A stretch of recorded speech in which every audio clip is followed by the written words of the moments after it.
Stay 148th Preakness runs today. Super exciting. We do have a nice card on schedule for today. Unfortunately, we are off the turf today. We are off the turf here in Cincinnati. We got pretty heavy rain last night and good amount of rain into this morning as well. Sometimes Mother Nature deals off the bottom of the deck, but if you take a look right behind us, it's blue, the sun is shining, a little bit of wispy clouds here. I say by the end of the day, the track crew does a great job. They'll have this track in fine fettle. It'll be a nice, good muddy, maybe even verging on fast if we get a little wind and the sun, because they do an incredible job. So we're off the turf, as Ashley said. Right now we are sloppy. So Ash, without any further ado, and by the way, at Pimlico, it's fast and firm. Well, there we go, fast and firm. That is good to know. Unfortunately, not quite the same here today. Starting in race 1 is a starter allowance going 3/4 of a mile. And I believe, Ed, in the first, we are clear of scratches. Well, we do have a rider change, no scratches, but a rider change to number 6, Hendricks, make the rider Gabriel Lagunes waive the apprentice allowance, make the correct weight 117 pounds in today's opener for number 6, Hendricks. For me, in race 1, I am going to go 5-3-1. I'm going to use the 5. How do you pronounce that, Ed? The 5. El Peje. El Peje. We're going to use El Peje on top in here. Louis Marcano for trainer Jesus Esquivel. Going for 5 in a row today. And I love to say, if you can't beat them, join them. Should note that there was about a 6.5-month gap in between his most recent start and the start he won prior to that. Was claimed for the $5,000 tag last out here on May the 5th. I know is taking a step up in class today with Allowance Company, but he was drawing away at the wire last time out. So for me, that says he had plenty left in the tank. He definitely seemed to get stronger as the stretch got longer, and I expect a similar form from him today, going 3/4 of a mile. He is 4 for 8 lifetime here at Belterra Park, and out of his most recent performances here, does show a win in a second. In fact, you talk about a horse for a course. You hit right on with El Peje. That's my top pick as well. I'm going to go 5 over the 3-6. El Peje. I'm going to call this horse for course 5 for 8 in the money, only looking to do better. Fresh off of a claim, Jesus Esquivel right there. He wins 11% on this move. And as you said before, we're going 5 in a row, shooting for 5 in a row. That's pretty impressive. And they switch over to Luis Marcano in the reins. So I'm kind of itching to see how that turns out, because Luis is quite the rider, and he's quite a nice addition to the riders' colony. I couldn't agree more, Ed. And I think we both are on the 3 horse as well for second. They're both going to go with the 3, Uncle Earl. What I like about this one, just almost to that 60-day mark in between starts here. Last out at Turfway was going 3/4, only beaten 3 lengths for the whole time, for the whole thing. I like to use the Equibase comments. I talk about it a lot, and of that last line does mark that he had an awkward start, rushed along a little bit, definitely didn't play into his factor. I look for him to be fit and fresh today with Victor LeBron up for the new connections for him as well. Like that all the way around. Second race today, maiden claiming event, traveling 1 mile and 70 yards. There are no scratches, no changes thus far in today's second race as we travel 1 mile and 70 yards. For me, Ed, in race 2, I'm going to go 5-3-2. Going to use the 5 on top here again. Also going to use the same rider on top with Louis Marcano. He's on the 5, Habitus, for trainer Cheryl Shiflett. What I like about Habitus, Louis Marcano is going to reunite with this mount. Again, he did ride him his last 2 starts at Turfway Park. This horse is, again, at that sweet spot time off that I like to talk about, that 30 to 35-day mark, which I think is just enough time for most horses to get fully refreshed, but also still stay sharp enough to go right back to win again. What I like also is he's going to land here today in a little bit of softer group of horses than he was facing out over at Turfway this winter. Should get along with this group really well. And then what I like about the 3-horse Greensfelder, who I'm going to use for second, could be pretty impressive today. Another horse with an awkward start last time out, only missed the whole thing by 1.5 lengths, finished third. Now that was going 5.5. It's going to go 1 mile 70 today. Distance change sometimes could be just what the doctor ordered. And of course, Tiago Canuto in the irons is not going to hurt at all. And then I'm going to use the 2, Elmick Tyson, looking for him to just improve off of his last start a little bit to round out my ticket here in race 2. I'm really close. I think I copied off your test again. I'm going to go 5, 3, and 1. I think you said everything with Habitus. Habitus sports what's called a Tomlinson wet number of 373. Pretty fair number indeed here, which means there could be some liking to the sloppy track here. Dropping down in class was at Turfway Park on the synthetic here, and a lot of Turfway horses are doing very good at first shot over the Belterra Park Oval. I think they came in legged up and really feeling good. The drop down in class is what sold me here. Once again, Luis Marcano is aboard. I think you covered everything with Cheryl Shiflett. Habitus, my top pick. Then I go with the 3, Greensfelder, Tiago Canuto, and the 1, Lead Actor in today's second. Our third race today, we have an allowance event traveling 3/4 of a mile, the Tougaloo. The Tougaloo, what can you tell us about Tougaloo? Just got, there was just a article written up, right? Just Incredible recently. article. Yes. I read it a few different times, and our racing secretary, Bill Couch, he actually gave us a good heads up to that. He's quite the racing historian, actually. He is. He really is. He's worked many tracks, and he knows. Retired one of the richest O-breds. Yes. So, I mean, of all time. The Tougaloo. Yes, Ohio bred royalty, if you will. Now I'm going to show my age. I remember Tougaloo running. I was just a wee lad, but I do remember. But onward to today's third race, allowance event traveling 3/4 of a mile. We have a couple rider changes in today's third. A rider change in number 2, a Smile a Day, make the rider Tiago Canuto. And a rider change in number 4, Mobile Lady, make the rider Alex Achard, make the corrected weight 121 pounds, waiving the apprentice allowance. For me, Ed, here in race 3, I'm going to go 1, 3, 4. I'm going to go right to the rail on top here with the 1, Tivis. Eric Barberin up today for trainer Bob Gorham. This Cleveland Invader is coming off of back-to-back wins at Mahoning Valley. Does have nearly $350,000 lifetime in her bank. 16 for 21 on the board in her lifetime as well. Off track, as we can see, 2 wins out of 4 tries on and off track. Not a concern for her at all today. I look for her to be much the best with the red hot rail. And then for second, I'm going to move on to the 3 Star Rules. John McKee going to ride today for trainer Kenneth Huffman. Last fall here in September, Johnny and Star Rules hooked up to win the 75,000 Miss Southern Ohio Stakes. Now that was on the turf going long. Today we're on the dirt, only going to go 3/4. But I like the fact that Johnny McKee's going to ride her again today. Very familiar with this mare. Knows everything about her, so probably has a few tricks up his sleeve for us today. And then I'm going to round it out with the 4 Mobile Lady. I really like this mare a whole lot. Alex Achard going to ride today for Shane Myers. Another mare with just 1 stakes race after the next on her past performance lines. Definitely belongs in here with this group. For me, I'm going to go 1 over the 2, 3 in today's third race, and I think you said everything about Tivis. But there was something that really kind of caught my eye as I was looking over the form last night. Go back to third and fourth race back, faced Amadevil. Now, Yes. Amadevil is one mean gal. And I'll tell you what, and ran second both times. Actually, ran against 3 times against 4 times against Amadevil. 6 times against Amadevil. I'll tell you what, she's been knocking heads. She's got the rail here. Eric Barberin in the house today. I really like the wet number of a 375. That's solid there from 4 starts, 2 wins. As Ashley said, everything about Tivis, I'll go ahead and I'll jump on board. I'm going to take over the 2, a Smile a Day. My good man, Tiago Canuto, going to show a whole lot of speed with number 3, Star Rules, in today's third race.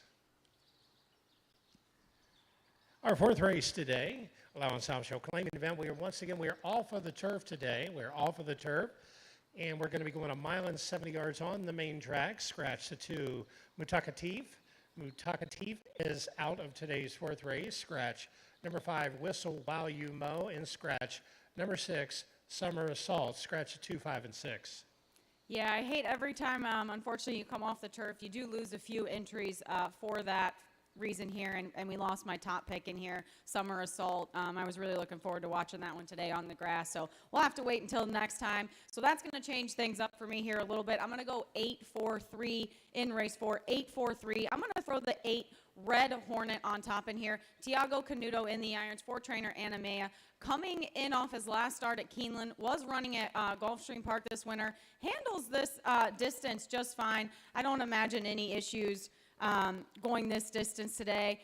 does have experience on and off track, so I'm going to kind of throw the 8 out there on top. And then for second, I'm going to go with the 4, Continuation. Now, I really like this horse a whole lot, and this horse probably would have been my top pick had he not been off since September of last year. However, I will just make one note that look at the works on this horse.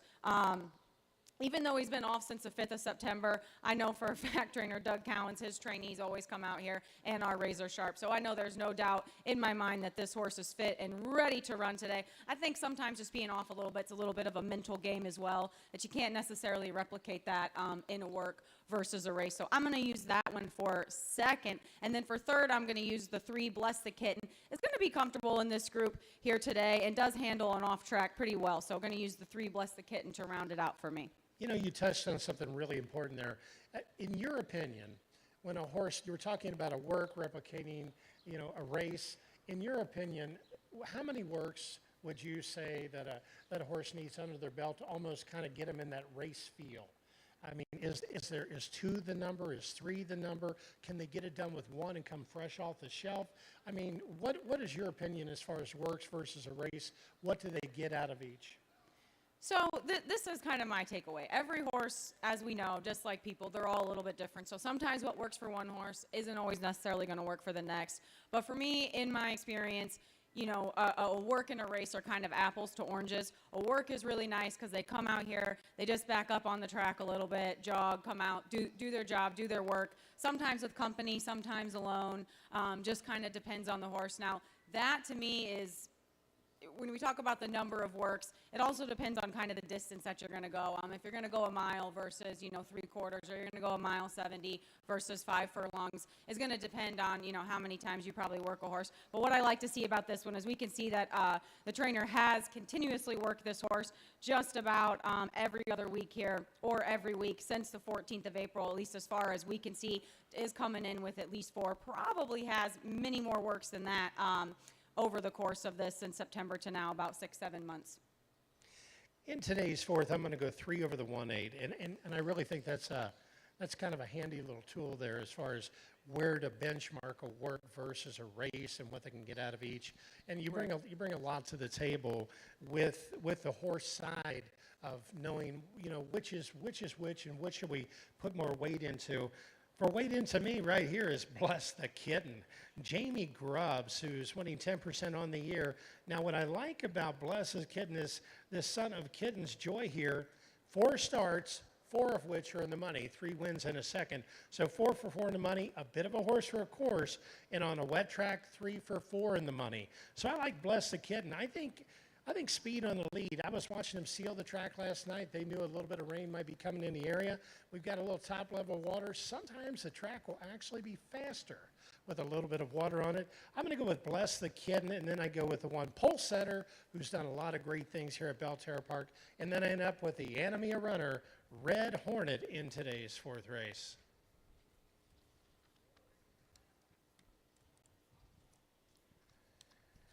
Our 5th race today, as soon as there we go, the wind stopped. As soon Just a little wind as soon hazard. as you waved your wand, the wind stopped. I love it. Our 5th race today, a claiming event traveling 3/4 of a mile, field of 7 going postward, and kind of an interesting little group here. I have to agree, Ed. Handicapping, you know, these lower level beaten claimers is sometimes, you know, the most fun you can have all week long, for me anyways. So race 5, I'm going to go 1-5-6. No stranger to anybody, you know, the Larry and Perry combination here at Belterra Park. They're no strangers to the winner's circle is the words I was looking to use. Definitely picking things up here the last couple weeks, Larry and Perry. We've seen them, the combo in the winner's circle quite often. Fabiola Princess, this is what I like about this filly. Going to drop down in class a little bit today. Last start out at Turfway Park in December of last year. Wasn't the most impressive performance for sure, but I do like one thing I want to talk, we were just talking about the work, so we're going to talk about works here a little bit again. Very nice work on April 29th here at Belterra Park, then came right back with the bullet work on May the 6th. Worked again on May 12th, and you can tell they just kept her nice and in hand. The only knock to this mare for me is doesn't really love to win a whole lot today. Down in class, you know, in the beaten claim in 5,000. definitely, if she's going to win, she should do it today. I don't love, as I mentioned before, picking horses right for the win that have been off this amount of time, but this mare is very, very comfortable here at Belterra Park. I know Larry Smith is going to have her in fine form today. Perry Utes back in the irons for her and does have those pretty consistent works over this exact surface, so I think that's enough to use her on top. And then for second, I'm going to go with the 5, Olivia's Joy. Dropping down in class today, should be a little more comfortable in here. Definitely no stranger to this track or distance. And then to round out my ticket, I'm going to use the 6 onto the next. I had this horse on top until the rain started to come down. Just broke her maiden last time out. I think might need just a little more experience against these fillies. Certainly fit and sharp, and I look for her to be up somewhere near the top. My selections in today's 5th race, I like the 3 over the 1-7. Now, this 3 has so many meaningful handicapping notes for me. Fresh off a claim, I like it. Going to the Nancy Adams barn, winning 27%, I love it. And this is second time, this is one of my favorite angles, second time off of the poly track. Sometimes it takes a couple of times to get reacclimated back to good old Mother Nature dirt here. And sometimes, they come in, they're feeling good, ran a beautiful second that day, was very wide, and was closing under Perry Utes that day. Today, Alvin Jimenez in the irons for Nancy Adams here.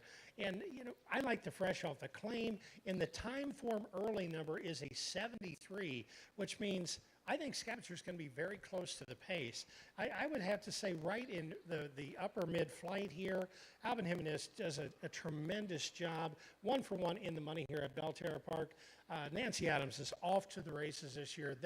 Go Girls are just tearing it up. They at, are. I 27%. love to see it. I love it. I mean, it's really good, and it's really great to get behind the folks that really work so hard here. But for me in today's 5th, it's 3 over the 1-7. Our 6th race today, an allowance event traveling 1 mile. Scratch, number 3, Super Brother. Scratch, the 4, Small Field. And a rider change, number 6, Tequila's Ranger. Make the rider Rolando Aragon. For me, in race 6, I am going to go 7-2-1. 7-2-1, and I think everyone's going to feel kind of the same as I do about the 7. And Ed, I'm going to pronounce that Gulain? I'm going to go with Gulain, yes. Gulain, yeah, Gulain. Another Dougie Cowan's trainee with Alex Achard in the irons. Some reasons why this horse is going to stand out to me in here and probably everybody else. Winner last time out in similar company. 2 for 3 in the winner circle. 2 out of 5 lifetime winners. And he's 1 for 2 on and off track. Clearly also comfortable going this distance as well. I definitely think fits in very comfortably with this group of horses and is the standout to me. And then for second, I'm going to go with the 2, Drop Anchor. And he kind of did just that in his last time out. But let's take a look at this line a little bit closer. Was coming off a win prior to his last start out at Keeneland. 1 in the 10,000 claimer non-winners 2 lifetime, jumped up into the 30 claiming condition at Keeneland, which that's a pretty significant step up, and I certainly can't fault him for that. I think he's going to be very comfortable in with this field of horses today. Should bounce back pretty well today, and I look for him to be right there with them. I'm going to use him for second. And then for third, I'm going to round out with the rail horse, Dawn West. Was just a winner here last out on the 13th, running right back today, so should be in razor sharp form. You were talking about Doug Cowens. I've been a big fan for a number of years. Do you know the Doug Cowens barn is 88% in the money? I did not know that, but I am not surprised by hearing that statistic. That's blistering. I mean, absolutely. That's doing a yeoman's task. In today's 6th race, I'm going to go right to the rail with Don West, Tiago Canuto, for Jeremy Skeens, who's winning a 20% off a small sampling. Very nice winner last time out. Bit of a horse for a course. 3 for 7 in the money and 4 for 9 on an off-going track here. I see Canuto breaking very sharply down towards the rail and just starting to pick up the pieces. I'm looking for about 3rd, 4th right on the rail and start making a turn a move right about the 3/8 pole. But that's my top pick in here. Then I go with the 2 Drop Anchor. And then I'm going to, since my choice of Super Brother is out, I'll go with the 7 Ghislaine. I'll go right along with you. Alex Achard, you can't beat Dougie Cowens. 88% in the money. Congratulations, Mr. Cowens. Absolutely. Our seventh race today, maiden special weight event. Once again, we are off of the turf. Today's seventh race. We are sprinting 5 furlongs on the main track. Scratch. Number 8, Flying Houdini. For me, in race 7, I'm going to use the 5, out slew them on top. I'm going to go 5-7-3. Going to use the 5, out slew them. Just fell short his last 2 times out. Is going to get fit along with this group just fine. Is very comfortable in this group of horses here in this maiden special weight. Has been running against maiden special weight company for quite some time now. Is going to be really, really comfortable in with this field. Was a standout to me. Distance is not an issue. Never ran on the turf before, so for me, good factor to note. So we're No probably loss today. no loss there today. And then for second, I'm going to use the 7 10-pack, the beautiful white stallion, if you will. Louis Marcano in the irons for trainer Javier Hernandez. 10-pack. I watched this this horse's last start, and really good performance from this horse. I mean, never really, had a whole lot in the mile, but just really dug in and held on in there to get the 3rd place finish, and I think it's going to be in even better shape today. And then to round out, I'm going to use the 3, Shahiz, for 3rd. I like your picks here. I think you're right in the firing line here. 10-pack. You talked about a white thoroughbred. They're very rare. They are, and I do believe that owner is known Irva for Mixon. Yes, for breeding her white thoroughbreds. And they are beautiful. And if you They get are. a chance, stop down by the rail and take a look at a pure white thoroughbred. There's not a dark air in place here, and they're absolutely gorgeous. They almost kind of have that spooky Halloween feel, but they're absolutely gorgeous here. And but I heard you mention 10-pack, and I dropped. Whoop, that's a son Yep. of Chief White Fox there. Uh-huh. So for me in here, I'm going to go 2 over the 7-5. I like Overdue Honor. Now you're going to talk about well rested. It was Yeah. September 12th of 2021, and that was at Gulfstream Park, 1 on the turf, 1 off the turf. Both races were solid. Evidently, something was awry with this son of Uncle Mo coming back for Louis Russell III. And you'll know that from the fairgrounds numbers here for the Russell family and everything they've done at the fairgrounds in Louisiana. But I'm going to tell you what, I'm going to fire one right out of the gate with Julio Felix, who I'll tell you what, he's a guy that's he's just been kind of very quiet. And when he does that, he's like a coiled up rattlesnake. He'll bite and he will strike. So I'm going to take the 2 Overdue Honor off the long layoff, this son of Uncle Mo, and right behind I'm going to use the 7. Your all pure white 10-pack with number 5 out slew them in today's 7th race. Our 8th and final race is a maiden special weight traveling a mile. Number 6, Count My Dreams, plus 1 pound over the weight. Number 9, Schoolmaster, German bred, plus 2 pounds over the weight. For me, in race 8, I kind of struggled with a few different horses. I'm going to go 7-3-10 in here, 7-3-10. And I really think of those 3, you could kind of use them in any order that you wanted to.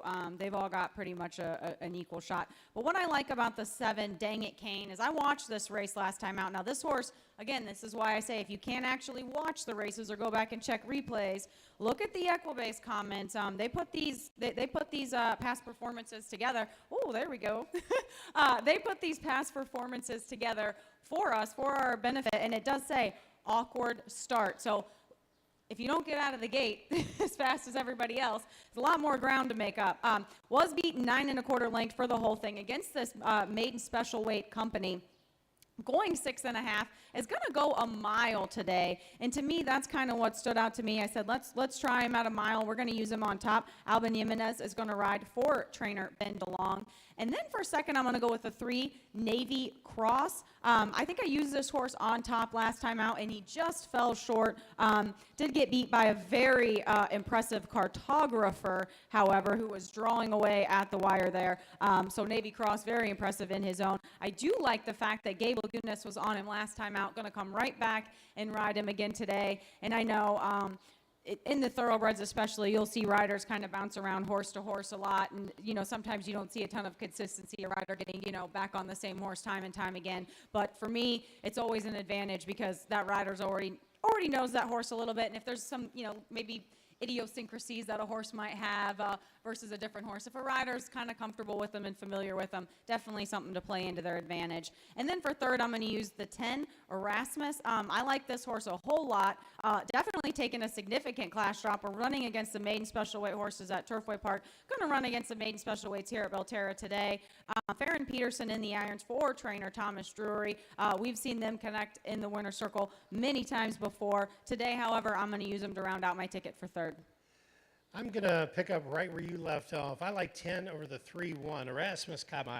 I'm going to go ahead and dismiss that Turfway race. They were only going 3/4 of a mile that day. Kind of got out. Farron Peterson got her feel, this 3-year-old son of Hard Spun. So I'm pretty pleased with that. But what really sealed the deal when I knew rain was coming was actually there's a 407 Tomlinson mud number. And the higher the number, the better that they like it.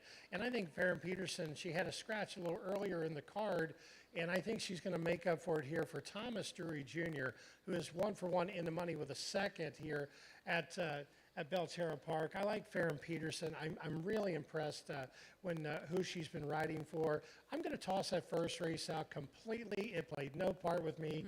I like your Navy Cross with Gabe Lagunas aboard. Saw him when I was coming in this morning. And to round it out for me, I go to the one Ridge Runner, Luis Marcano, coming off of the Churchill Turf. I'm going to dismiss that one as well. Good old Mother Nature dirt. And we're rounding up with a sloppy track. There we go. Well, Ed, now it's time to talk about the big race on the day, and that is the Preakness. And we are now down to a field of 7 for the Preakness. Well, you know what? I think this is the shortest one since the middle 80s of doing seven runners here. But they're going to run for the Woodlawn Voss. There's a lot of history with that. Whenever you're really bored one night, look up that. It's really cool. Okay, I will. The Woodlawn Voss, that's what they get for if they're lucky enough to pull this off. But in today's Pimlico Scratch the 8 first mission, it's fast and firm there. I just took a look before I came down, and it looked really good. You're running for $1.5 million, and you still got some salty runners in here. Absolutely. For me in here, I'm going to go 3-4-5. 3-4-5. Going to go right to the top with Mage. I really liked this horse last time out, and there's a little something that I'm gonna share a little. It's a little bit of history mixed with the universe kind of coming together. Yes, magic. Cosmic magic. Yes, magic. So prior to the Derby run, I just happened to be scrolling on social media, and I saw with Mage where it was, the Derby was, right? This is the 50th anniversary of Secretariat's Triple Crown tour that he took, if you will. And Mage actually shipped into the same stall at Churchill to race out of on Derby Day that Secretariat was in. So I think it's kind of pretty special a little bit that 50 years later another big red chestnut colt with a blaze would take on the Derby, and then gonna come right back, draw post position 3 in the Preakness, which, if you've been following along, I believe Secretariat also had post position 3 in the Preakness. So maybe a little bit of magic again today. I'm going to use Mage on top. Super impressive performance last time out. I used him, I think, for second in the Derby. Ended up getting up for the win, but was not a surprise to me. You had the exacta. Wait a minute. You had the exacta with your 3 picks. You got to bet them. You got to box them. You had the exacta. Yes. And I mean, it paid pretty heavy.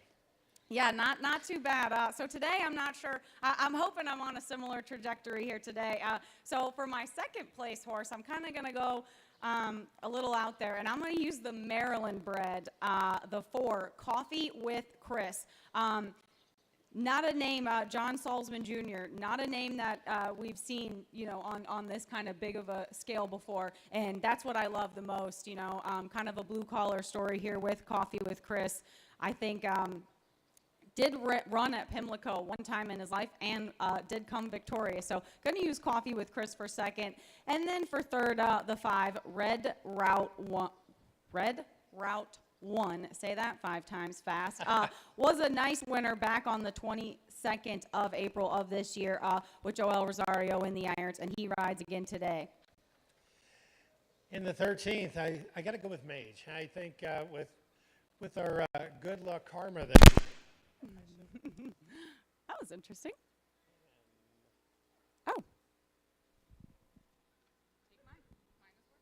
take this one right here. I like Mage a whole lot. There's a lot of people that are going to squabble that old Apollo syndrome. If you didn't run when you were 2, you can't get it done. I disagree. I mean, times change, runners change, and the connections change here. Mage, for me, I think is going to be very dangerous, and the son of good magic. And you even have some big brown on the backside. I think Mage is going to be doubly tough. My Wise Guy horse of the year that I watched all year long was the 5 Red Route 1, who can absolutely close from out of the clouds like Silky Sullivan, who was about an eighth of a mile back and would come thundering home. I love Red Route 1 with Joel Rosario. Wins last time out in at Oaklawn here, going a mile and an eighth. I think that's really going to be a big factor here. If there's any kind of pace at all, Red Route 1 can put it all together. And then I end up with the 7 Blazing Sevens. Lucky number 7, Irene Ortiz or Chad Brown. These guys are money. Well, everybody, that is going to conclude our Preakness Day handicapping show. Thank you so much for joining Ed Meyer and myself, Ashley Holiday. We look forward to seeing you guys again next week, next Saturday, right here at 11:35. Thanks so much for joining us. Best of luck today.